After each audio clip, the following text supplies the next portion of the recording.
pekne.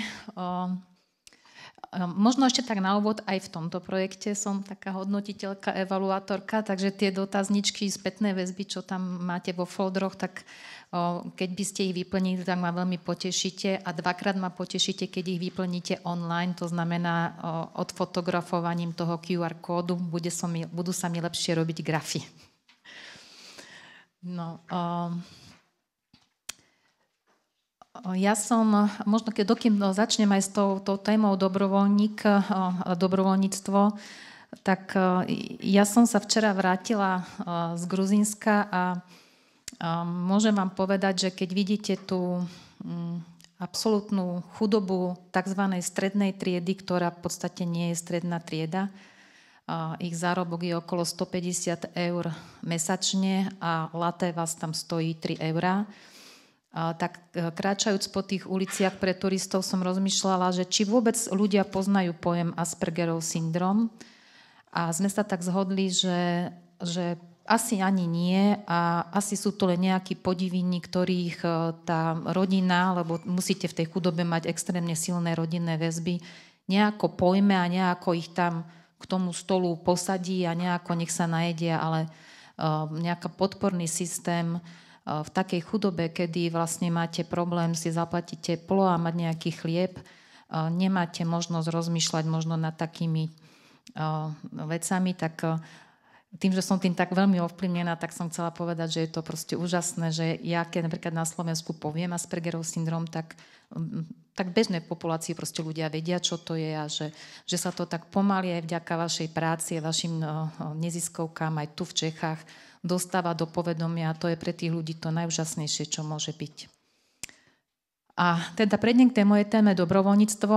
Tak ako ste to tu už počuli pred obedom, my ľudí, ktorých vysielame do rodín, trošičku o tom dobrovoľníctve aj niečo učíme, lebo niekedy máte aj dobré srdce a niekedy máte možno aj iné motivačné faktory, ktoré vám ale môžu ovplyvniť, že čo sa bude diať s vami ako s človekom, ale aj s tou rodinou, do ktorej vstupujete. Môžete mi tam kliknúť. Takže toto sú možno tie základné otázky, ktoré si my kladieme.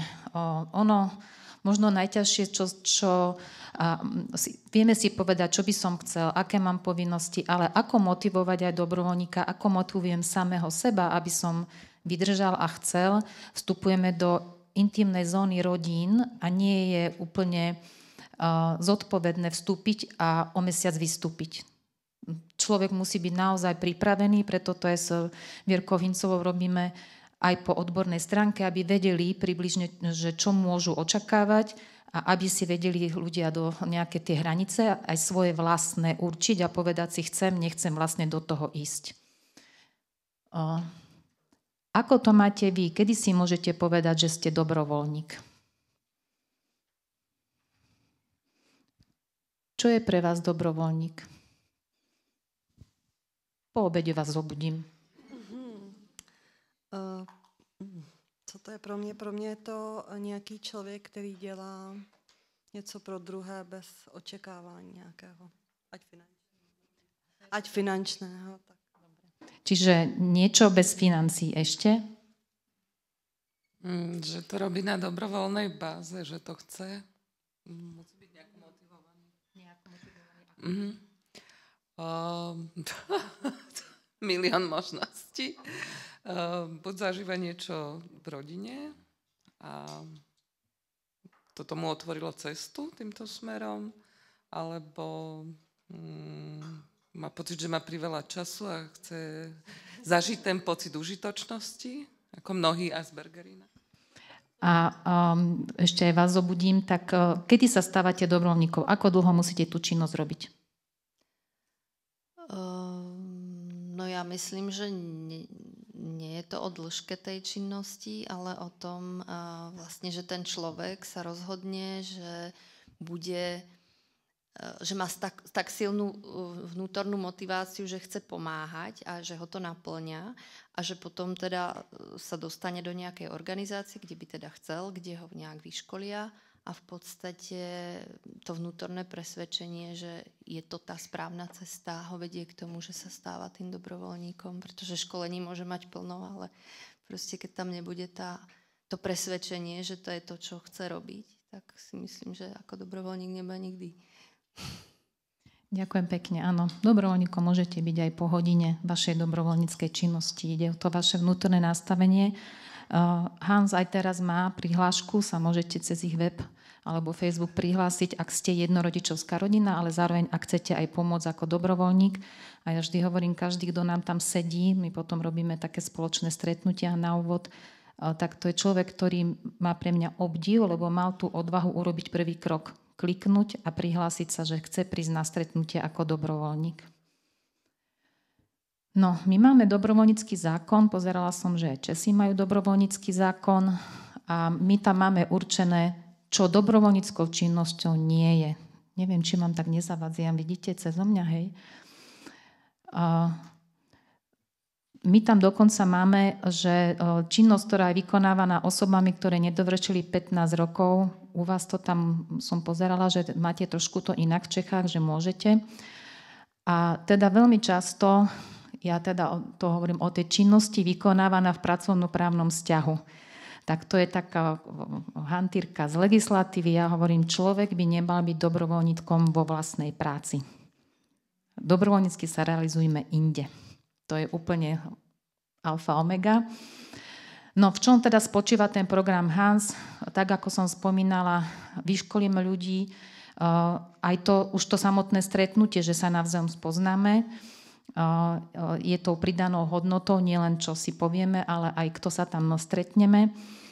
A teda cieľom toho celého programu je, aby to bolo celoslovenské, keďže sme nezisková organizácia, je to veľmi o ľuďoch, čiže nie je to dotované nejako štátom, že by sme teraz vedeli, že najbližších 10 rokov máme peniažky a môžeme si fungovať, takže ide to po malých krokoch, ale teda cieľom je celoslovenský nájsť ľudí, ktorí nás potrebujú a nájsť dobrovoľníkov, ktorí sú ochotní pomôcť.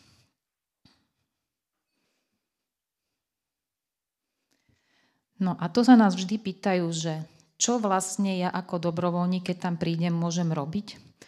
A tak tu sú také ako základné veci. Aktivity určuje záujem dieťaťa. To je to najjednoduchšie a pritom najdôležitejšie. Možno si aj tak poviete, tí, čo máte skúsenosti, ak máme dieťa, ktoré má záujem o vláčiky, ja mám takú skúsenosť vláčikové, tak o tých vláčikoch budem vám rozprávať 24/7 a je veľmi príjemné, keď na hodinu, 2 do týždňa to rozpráva niekomu inému. Nezdá sa to, je to možno také, že veľmi, tak si poviete, že fakt to stačí, áno, stačí. A ešte, čo je príjemnejšie, keď som aj hovorila o tej rodinnej pomoci, že to nie je dobrovoľnícka činnosť, nestupujú vám do toho rodinné vzťahy. Ak vám svokra príde postražiť dieťa, tak sa tak nejako niekedy očakáva, teraz idem čisto na subjektívnu osobnú skúsenosť, že však keď ona stráži, tak ja mám upratovať. Ale ja som nechcela upratovať, ja som chcela sedieť. Ja som bola hrozne unavená. Takže už potom nikdy viac neprišla. No. A dobrovoľníkovi to nebude vadiť, že tam sedíte a čítate si noviny. Robte, čo chcete, proste oddychujte. No, to, čo som tu, už to zaznelo predtým, takže to, že je to presná adresa realizácie stretnutí, dohodneme, koordinačné stretnutie, ten postup ste tu už počuli aj v tej panelovej diskusii od Ľudsky, že je to celé premyslené. A nie je možné, čo teda ja mám takú ako keby ťažké srdce zase, po obede si tu nejako všetci dávame tie výlevy srdiečkové. Na Slovensku neexistuje systém finančnej podpory koordinátorov, dobrovoľníkov. Ako keby sa očakávalo, že ono sa to stane samé, ale samé sa nič nestane. Niekto musí aj prevziať zodpovednosť. Hans preberá zodpovednosť za tých dobrovoľníkov, ktorých vysiela do tých rodín.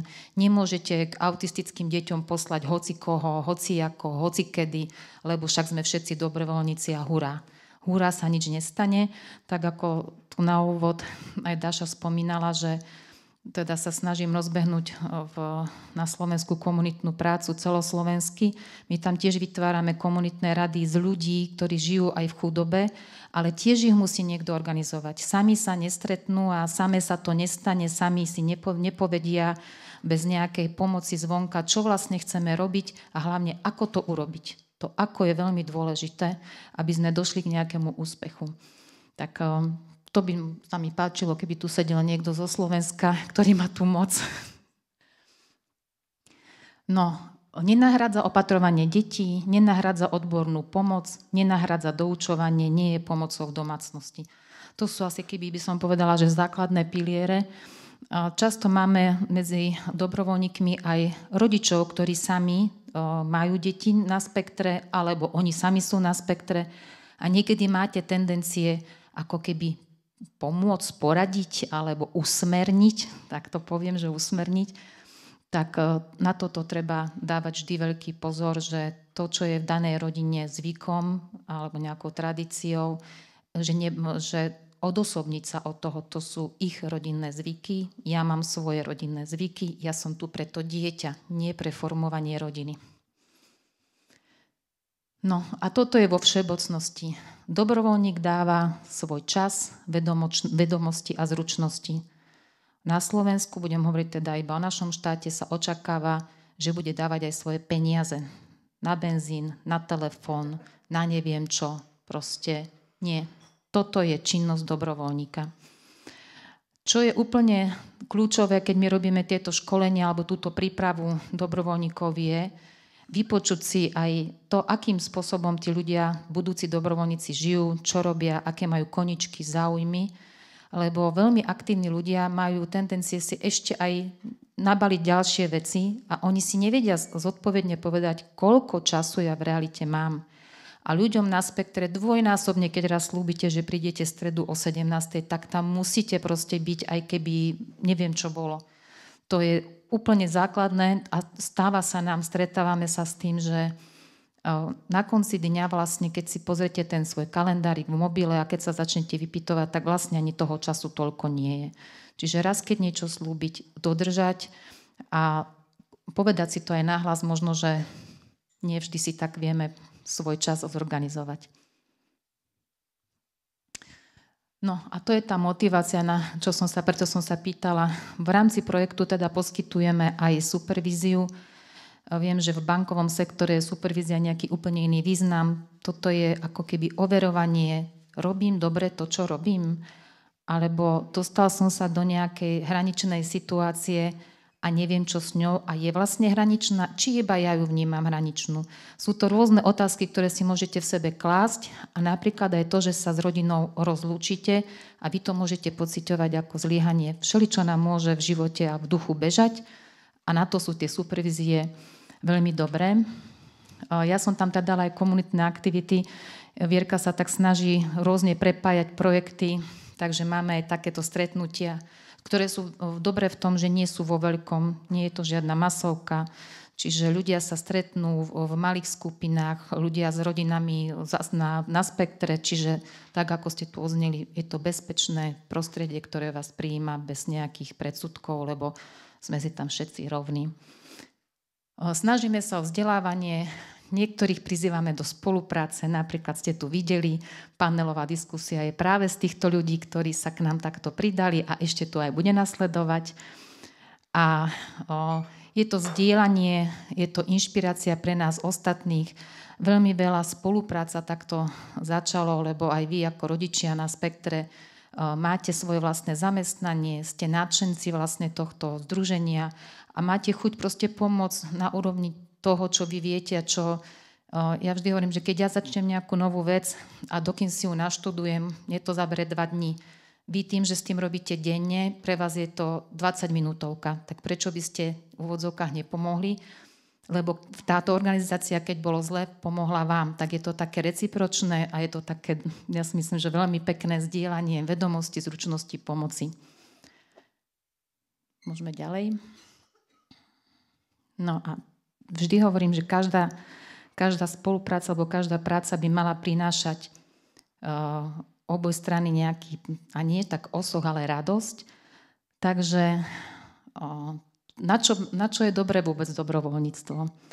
Viete spolupracovať s inými, trošku sa aj odborávajú nejaké stereotypy alebo predsudky.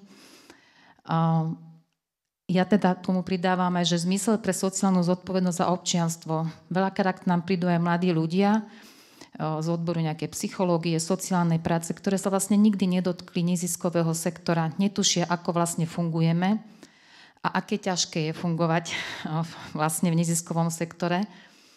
A ako je veľmi dôležité, že aj k voľbám pristupovať nejakým spôsobom, lebo nezdá sa to, ale ono tie voľby, ktoré sú niekde v diaľke v Bratislave, majú nakoniec vplyv na môj život a napríklad fungovanie takýchto organizácií v mojom malom meste, kde bývam. Je to teda aj rozvoj profesnej orientácie a teda ten nadobudnutie tomu bližšiemu vzťahu organizácií. Čiže je to na takých rôznych úrovniach, čo to pomáha človeku osobnosti rásť. A pri obede sme sa aj bavili, že je to aj najmä to búranie a potom tá snehová guľa. Rozprávam svoj vlastný príbeh dobrovoľníka, rozprávam to ďalej v rodine, u kamarátov a to si myslím, že je asi tá najlepšia reklama pre danú organizáciu alebo vôbec aj pre spoznanie ľudí na spektre. Asi mi tam kliknite. Bola som celý týždeň na dovolenku, už si nepamätám, čo som tam chystala. No, rizika dobrovoľníctva. Trošku sa tam niekedy cítime ako hlavná postava v tých rodinách, tak na toto si musíme dávať pozor.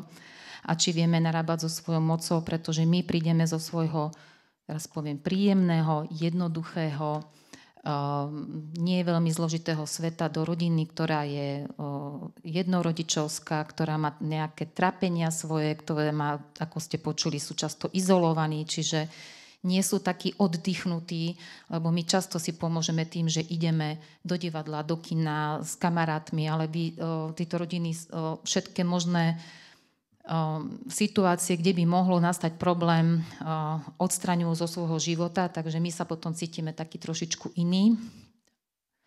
Niekedy sa dostane dobrovoľník aj k osobným informáciám, ktoré treba ako keby povedať si, že spláchnem, a vlastne som ich nikdy nepočula.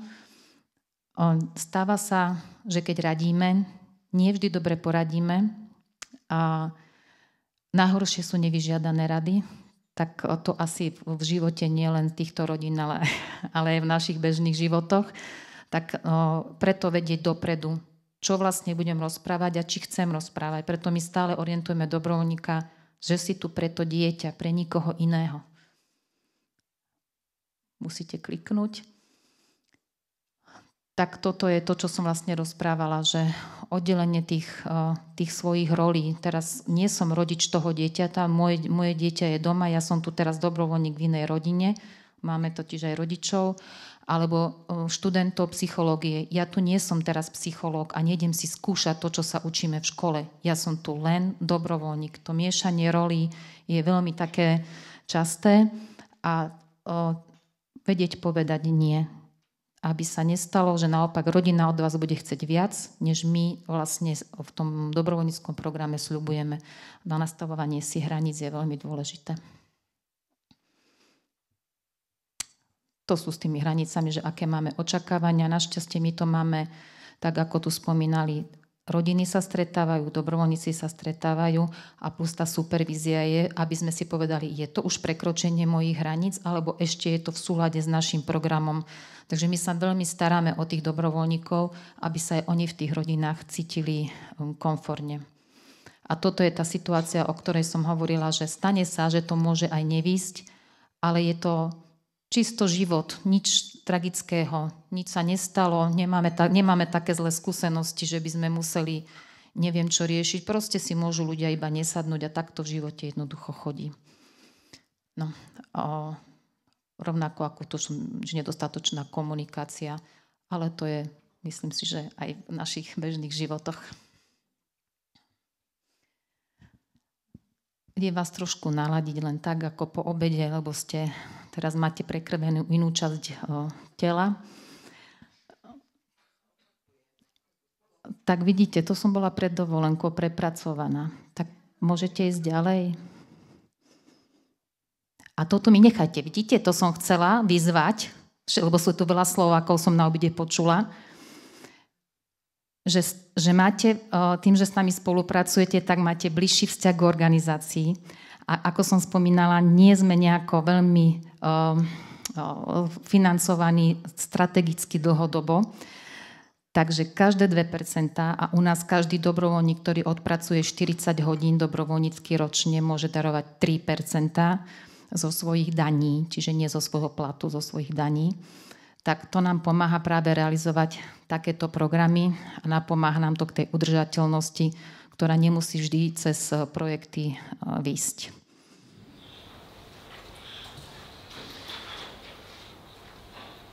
To som sa vás pýtala. A niektorí ste mi aj odpovedali. Môžete to tam naklikať. Je to také zvláštne, keď si chystáte takto veľmi dopredu prezentáciu, že čo som vlastne chcela. Tak... No ale my keďže sme robili aj online prípravu dobrovoľníkov, tak ja som sa ľudí pýtala, a čiže to sú odpovede priamo od dobrovoľníkov, tých budúcich, že čo si myslia, že môžu získať dobrovoľníctvom. Tak toto sú ich odpovede, hej, že zlepšiť svet o kúsok, spoznanie, ako sa žije s rodinou, s deťmi spas. Objaviť v sebe opäť dieťa. Proste sa tam idete hrať. A si povedzme úprimne my dospeli, že kto z vás sa hrá hodinu do týždňa? Dvihnite ruku. Váv. No, mám vás tu. Ako sa hráte? Ne, já jsem psychoterapeuta, dělám terapii hrou, takže jsem trošku podváděla, ale mám vnoučka a tak si hrajem vlastně i s vnoučkem. A tu ste boli dve, ja musím prejsť, prepačte. Tak ako sa hráte raz do týždňa? Já hraju deskovky. Já si hraju každý den v práci, protože pracuju na spektru s autismem s dětmi. Tak teraz vám závidíme asi tú vašu prácu. Deskovky. Dobre, takže toto boli možno aj motivácie, že vidíte, že keď sa k nám ľudia prihlásili, prečo by som chcel byť dobrovoľníkov a čo tým vlastne získam. To je posledná? Tak vidíte, takže ďakujem za pozornosť.